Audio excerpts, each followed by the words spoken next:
E se seu filho saísse para brincar na rua e simplesmente nunca mais voltasse? E se anos depois a única pista sobre ele viesse dos lugares mais sombrios da internet? Essa não é uma história fictícia, isso aconteceu de verdade em Portugal e até hoje permanece sem resposta.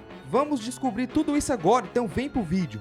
Vila de Lousada, distrito do Porto, em Portugal. Era nesse bairro tranquilo que a família Teixeira Mendonça construía sua rotina. Filomena, Manuel e 2 filhos, Rui Pedro, de 11 anos, e Karina, de 9 anos. O dia 4 de março de 1998 começou como qualquer outro dia comum. Mas aquela data iria mudar para sempre a vida daquela família, dando início a um dos maiores mistérios já registrado naquele país. Rui Pedro era descrito por todos como um filho exemplar. Não faltava às aulas, cuidava da irmã quando necessário e ajudava os pais nas tarefas de casa. No tempo livre, adorava andar de bicicleta pelo bairro, mas nunca saía sozinho. Seu melhor amigo, no entanto, não era da sua idade. Afonso Dias tinha 22 anos e era muito conhecido na vizinhança. Para Rui, era como se fosse um irmão mais velho e nunca havia dado motivo algum de preocupação. Naquele dia, os alunos foram dispensados no período da manhã por conta do feriado do Carnaval lusitano e só precisariam retornar à escola às 16 horas. Os pais saíram para trabalhar, deixando as crianças em casa. Filomena trabalhava a poucos metros de distância, o que trazia uma sensação de segurança para o casal.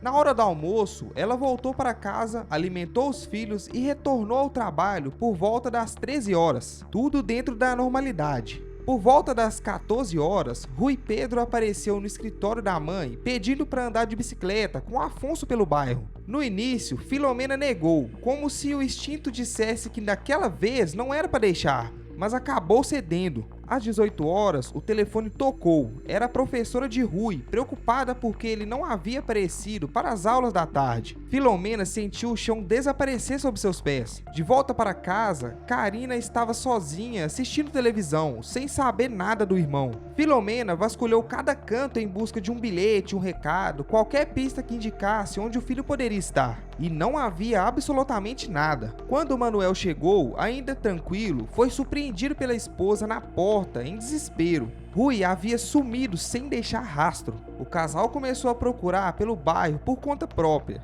Crianças da vizinhança disseram ter visto Rui Pedro dentro de um carro preto com Afonso ao volante. O veículo era do irmão do Afonso, que havia dito que o levaria para a revisão, algo que nunca aconteceu. Agora havia 2 desaparecidos. Manuel percorreu cada rua e cada beco possível, mas não encontrou nada. Era hora de ir à polícia. Na delegacia, a família recebeu uma resposta frustrante. O agente informou que não era possível registrar o desaparecimento naquele momento, pois havia passado pouco tempo desde que o menino não havia retornado. Vale destacar que oficialmente não existe em Portugal nem no Brasil um prazo mínimo para registrar um desaparecimento. O registro deve ser feito o mais rápido possível, já que as primeiras horas são as mais importantes para localizar a pessoa.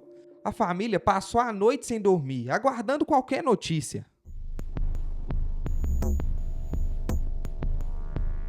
No dia seguinte, a polícia iniciou as buscas. O inspetor João Rino assumiu o caso e pediu uma investigação aprofundada sobre o Afonso Dias. Uma senhora relatou ter visto o garoto de bicicleta conversando com alguém dentro de um veículo escuro. As características do carro batiam com o veículo do irmão de Afonso. A investigação revelou que ele havia levado Rui Pedro para encontrar com uma prostituta chamada Alcina Dias. Apesar do sobrenome, ela não tinha nenhum parentesco com Afonso. Segundo o primo de Rui, João André, também de 11 anos, Afonso havia combinado de levar os 2 garotos até lá. João André não poderia ir porque a mãe não deixou sair. Foram então apenas Afonso e Rui Pedro.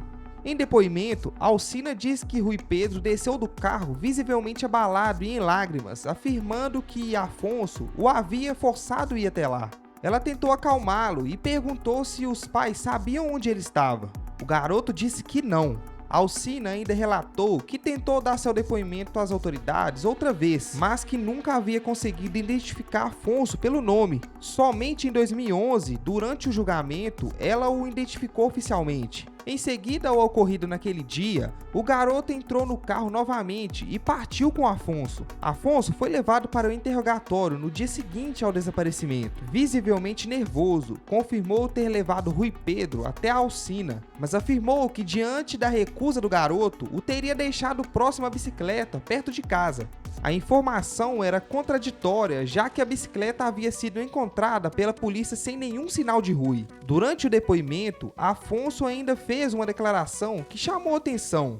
Vocês deveriam fechar as fronteiras. Em setembro de 1998, mesmo ano do desaparecimento, dezenas de forças policiais europeias se uniram em uma operação internacional contra uma organização de produção e distribuição de material de abuso sexual infantil chamado The Wonderland Club. Essa organização atuava em uma área de internet conhecida como Deep Web, uma parte da rede mundial de computadores que não aparece em buscadores tradicionais, sendo muito menos fiscalizada e regulada, o que a torna um ambiente propício para atividades ilegais. A operação resultou no confisco de mais de 750 mil arquivos envolvendo mais de 1.200 crianças. Das poucas crianças identificadas na ocasião, Rui Pedro estava entre elas.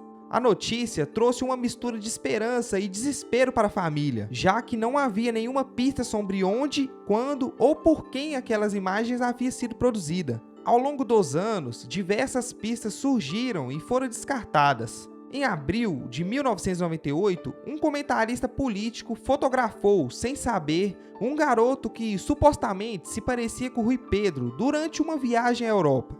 A polícia confiscou as fotos para análise, mas nenhum progresso foi feito. Já em 2007, um relato vindo da Suíça chamou atenção. Um garoto teria sido ouvido em um restaurante dizendo que havia sido levado da sua cidade, em Portugal, e que ninguém o procurava. A polícia não repassou a informação à família, o que gerou forte indignação pública. Em 2002, a jornalista Ana Leal, do canal português TVI, obteve acesso a uma imagem perturbadora de um menino com sinais graves de maus tratos, reconhecida pela família como sendo Rui Pedro. O material havia sido extraído do computador de um criminoso e fazia parte de um acervo de 60 mil imagens de abuso infantil. Apesar de 14 suspeitos identificados dentro da rede, as investigações pouco avançaram. Apenas um outro suspeito chegou a ser detido temporariamente, mas foi logo liberado por falta de provas. O trabalho da jornalista Ana Leal foi fundamental para manter o caso vivo na memória pública ao longo dos anos. Segundo ela, a polícia agiu de forma negligente, limitando-se a tirar conclusões das investigações que ela própria e sua equipe realizavam. O julgamento de Afonso Dias teve início em novembro de 2011, mais de 10 anos após o desaparecimento. Em outubro de 2014, ele foi condenado a 3 anos de prisão pelo sequestro do menor, pena considerada pequena diante da gravidade dos fatos que gerou forte indignação popular. Com redução por bom comportamento, foi liberado em março de 2017, sempre negando qualquer responsabilidade e atribuindo a culpa à própria família de Rui.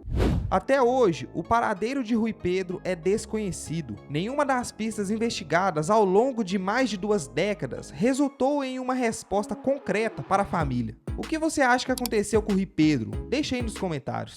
Galera, esse foi mais um vídeo, espero que tenha gostado. Se inscreve aí se ainda não se inscreveu e deixa aquele like. Te vejo no próximo vídeo.